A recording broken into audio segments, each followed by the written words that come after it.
தமிழ் உள்ளங்கள் அனைவருக்கும் இணைய வணக்கம். இது உங்கள் Tamil store channel. Tamil Nadu medical selection இப்போ பார்த்தீங்கன்னா நமக்கு already round 1, round 2, round 3, round 4 அப்படின்னு சொல்லி எல்லா ரவுண்டுமே முடிஞ்சு கம்ப்ளீட் ஆகி இப்போ காலேஜில் ஜாயின் பண்ணி மாணவர்கள் படிச்சுட்டு இருப்பீங்க. ஸோ படித்துட்டு இருக்கிற மாணவர்களுக்கு இன்னொரு சந்தோஷமான செய்தி என்னென்னா, இப்போ கூட உங்களுக்கு ஒரு கடைசி சான்ஸாக ஒரு ரீ அலாட்மெண்ட் ப்ராசஸ் ஸ்டார்ட் பண்ணியிருக்காங்க.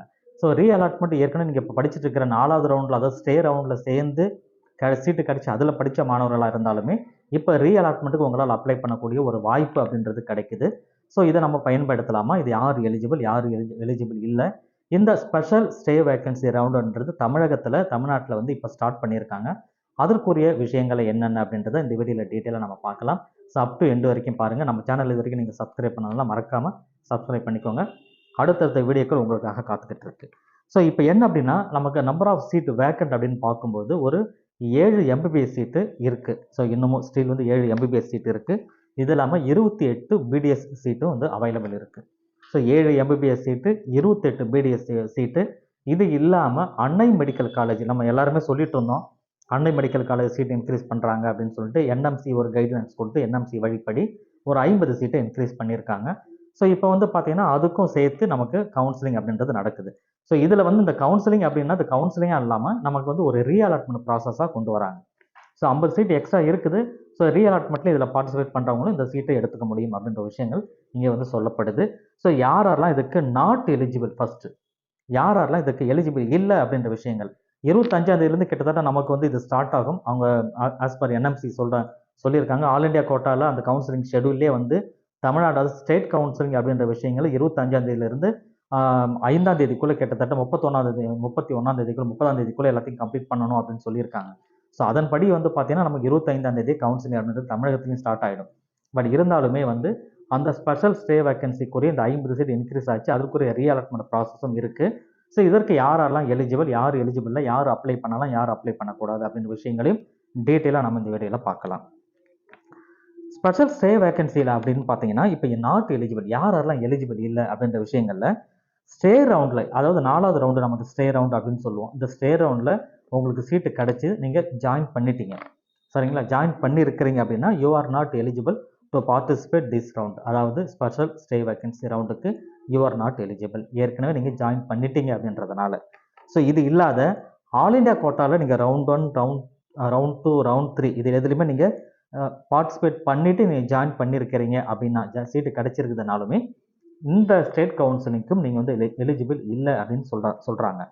ஸோ இது இல்லாமல் ஆல் இண்டியா கோட்டாவில் ஸ்டே வேக்கன்சி இப்போ கடைசியாக நமக்கு நடந்து முடிஞ்சது 4வது ரவுண்டு ஸ்டே வேக்கன்சி, அதற்குரிய ரிசல்ட் நமக்கு 23ஆம் தேதி வருது. இதில் யாருக்கெல்லாம் சீட்டு கிடைக்குதோ அவங்களுமே இந்த ஸ்டேட் கவுன்சிலிங்கில் பார்ட்டிசிபேட் பண்ண முடியாது. தமிழகத்தில் இருக்கிற நடக்க போகிற இந்த கவுன்சிலிங்குமே பார்ட்டிசிபேட் பண்ண முடியாது அப்படின்னு சொல்கிறாங்க. ஸோ அடுத்தது உங்களுக்கு தமிழகத்தை நீங்கள் ரவுண்ட் 3லையோ ரவுண்ட் 4லையோ ஏதோ ஒரு ரவுண்டில் நீங்கள் ஜாயின் பண்ணிட்டீங்க. சீட்டை ரிசைன் பண்ணுறதுக்கு ஒரு டேட்டு கொடுத்துருந்தாங்க. அது எந்த டேட் அப்படின்னா உங்களுக்கு அக்டோபர் 14ஆம் தேதின்னு சொல்லியிருந்தாங்க. அக்டோபர் 14ஆம் தேதிக்கு முன்னாடி நீங்கள் ப்ராசஸ் பண்ணியிருந்தீங்கன்னா பிரச்சனை இல்லை. அதற்கப்புறம் நீங்கள் யாராவது ரிசைன் பண்ணி பெனால்ட்டிலாம் பே பண்ண ஆளாக இருந்தீங்கன்னா நீங்களுமே எலிஜிபிள் இல்லை இந்த ரவுண்டில் பார்ட்டிசிபேட் பண்ணுறதுக்கு அப்படின்னு சொல்கிறாங்க. அதை ரிசைன் பண்ணியிருக்கலாம் அல்லது டிஸ்கண்டினியூ பண்ணியிருக்கலாம். ஸோ எதுவாக இருந்தாலுமே you are not eligible. So அடுத்து சரி, எலிஜிபிள் யார்? சார் இப்போ இதெல்லாம் சொன்னாங்க, இதெல்லாம் நாட் எலிஜிபிள். அப்போ எலிஜிபிள்னா இதுக்கு ஆப்போசிட்டில் இருக்கிறது எல்லாமே எலிஜிபிள் தான். பட் என்ன அப்படின்னா, இது வரைக்கும் எந்த சீட்டுமே எந்த ரவுண்ட்லையுமே நீங்கள் ரவுண்ட் 1ல் அப்ளை பண்ணீங்க, ரவுண்ட் 2ல் அப்ளை பண்ணீங்க, ரவுண்ட் 3, ரவுண்ட் 4 எல்லாத்துலேயுமே தொடர்ச்சியாக நீங்கள் அப்ளை பண்ணிகிட்டே தான் இருக்கீங்க.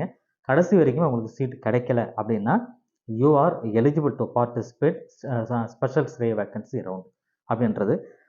அடுத்தது என்ன அப்படின்னா, நீங்கள் ரவுண்ட் 1லையோ ரவுண்ட் 2லையோ ரவுண்ட் 3லையோ அல்லது ஸ்டே ரவுண்ட்லேயோ நீங்கள் ஜாயின் பண்ணி, அதாவது கிடைச்சி நீங்கள் ஜாயின் பண்ணி படிச்சுட்டு இருக்கிற மாணவர்களுக்கு ஒரே ஒரு வாய்ப்பு என்னன்னா, நான் ஏற்கனவே சொன்ன மாதிரி ரீ அலாட்மெண்ட் அப்படின்றத நீங்கள் பண்ண முடியும். ஆனால் அந்த ரீ அலாட்மெண்ட் பண்ணுறவங்க ஃப்ரெஷ்ஷாக ரிஜிஸ்ட்ரேஷன் பண்ணணுன்றதை கொண்டு வந்திருக்காங்க. அப்போ நீங்கள் உள்ளே போகும்போது தெரியும் பேமெண்ட் எதாவது பண்ண வேண்டி இருக்கான்னு சொல்லி செக் பண்ணி பார்த்தீங்கன்னா பேமெண்ட் இருந்ததுன்னா அதை பே பண்ணிவிட்டு ஃப்ரெஷ் ரெஜிஸ்ட்ரேஷன் ஃபீஸ் கண்டிப்பாக பண்ணுற மாதிரி தான் இருக்கும். அந்த ஃப்ரெஷ் ரெஜிஸ்ட்ரேஷன் பண்ணும்போது அந்த ரெஜிஸ்ட்ரேஷன் ஃபீஸை கட்டிட்டு ரெஜிஸ்டர் பண்ணால் மட்டும்தான் நீங்கள் ரீ அலாட்மெண்ட்டுக்கு எலிஜிபிள் ஆவீங்க. ஏன்னா அப்போ ரெஜிஸ்டர் பண்ணும்பொழுது என்ன ஆகும்னா, ஏற்கனவே நீங்கள் ஒரு ரவுண்ட் 1லேயே ரவுண்ட் 2லேயே சேர்ந்துருக்கீங்க. சேர்ந்த மாணவர்கள் நீங்கள் ரீ அலாட்மெண்ட்டுக்காக ரெஜிஸ்டர் பண்ணும்பொழுது ஆல்ரெடி இருக்கிற சீட்டு உங்களுக்கு விர்ச்சுவல் வேக்கண்ட்டாக மாறும்.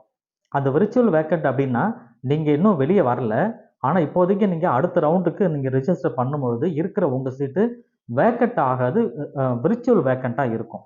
காரணம் என்ன அப்படின்னா, நீங்கள் உங்களுக்கு அப்ளை பண்ணும்போது ஸ்பெஷல் ரவுண்டில் அப்ளை பண்ணுறீங்க, அங்கே சீட்டு கிடைச்சிதுன்னா நீங்கள் ஏற்கனவே இருந்த சீட்டு வேக்கண்ட் ஆகிடும். சீட்டு கிடைக்கலன்னா திருப்பி ரீட்டைன் ஆகிடும். அதனால் அது நீங்கள் கிடைக்கிற வரைக்கும் இட்ஸ் கால்ட் விர்ச்சுவல் வேக்கண்ட் அப்படின்னு சொல்லுவோம். ஸோ விர்ச்சுவல் வேக்கண்ட்டாக இருக்கும் கிடைக்கிற வரைக்கும். கிடைச்சதுக்கப்புறம் அது வந்து வேக்கண்ட்டாக மாறும். கிடைக்கலன்னா உங்கள் சீட் அப்படியே நீங்கள் ரீட்டைன் பண்ணிக்க முடியும். ஸோ அதனால் விர்ச்சுவல் வேக்கண்ட் ஆகணுன்றதுனால தான் என்ன பண்ணுறாங்கன்னா, உங்களுக்கு ரெஜிஸ்டர் பண்ண சொல்கிறாங்க. அது ரவுண்ட் 1லேயோ ரவுண்ட் 2லேயோ ரவுண்ட் 3லேயோ சீட் கிடைத்த மாணவர்களாக இருந்து காலேஜில் நீங்கள் படிச்சுட்டு இருக்கிறீங்க, இப்போ கிளாஸ்லாம் போயிட்டு இருக்குனாலுமே you are eligible to participate. அதாவது இதுக்கு ரீஅலாட்மெண்ட், சரிங்களா, அது பண்ண முடியும் அப்படின்னு சொல்கிறாங்க. ஆனால் முக்கியமாக ரெஜிஸ்டர் பண்ணணுன்றதை மறந்துடாதீங்க.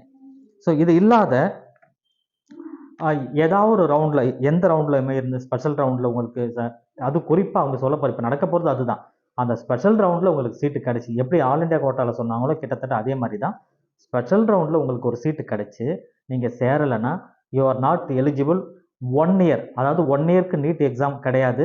2வது நீட் எக்ஸாம் எழுதினாலுமே உங்களுக்கு வந்து தமிழ்நாடு மெடிக்கல் செலெக்ஷனில் பார்ட்டிசிபேட் பண்ண முடியாது. கவுன்சிலிங் நீங்கள் பார்ட்டிசிபேட் பண்ண முடியாது. 1 இயர் பேன் பண்ணுறாங்க, ரைட்டுங்களா. இது இல்லாமல் பெனால்ட்டி இதெல்லாம் வரும். ஸோ இந்த விஷயங்கள்லாம் கவனித்து நீங்கள் பார்த்துக்கணும். ஸோ இதுதான் வந்து மிக முக்கியமான விஷயம். ஸோ தமிழ்நாடு மெடிக்கல் செலெக்ஷனில் ஸ்பெஷல் ஸ்டே வேக்கன்சி அப்படின்றது இப்போ நமக்கு இப்போதைக்கு இருக்குது. பட் இதில் வந்து கவுன்சிலிங் டேட்டோடு அவங்க திருப்பி கொடுப்பாங்க. இது இல்லாமல் ரீஅலாட்மெண்ட்டுக்கு எலிஜிபிள் அப்படின்றத சொல்லிட்டாங்க. யாரெல்லாம் எலிஜிபிள் அப்படின்ற விஷயங்களே நான் உங்களுக்கு சொல்லியிருக்கேன். சந்தேகங்கள் ஏதாவது இருந்ததுன்னா கமெண்ட்டில் கமெண்ட் பண்ணுங்கள், டீட்டெயிலாக உங்களுக்கு நான் சொல்கிறேன். இது வரைக்கும் நம்ம சேனலை நீங்கள் சப்ஸ்கிரைப் பண்ணாமல் பார்க்குறீங்கன்னா மறக்காமல் சப்ஸ்கிரைப் பண்ணிக்கோங்க. தேங்க்யூ ஃபார் வாட்சிங்.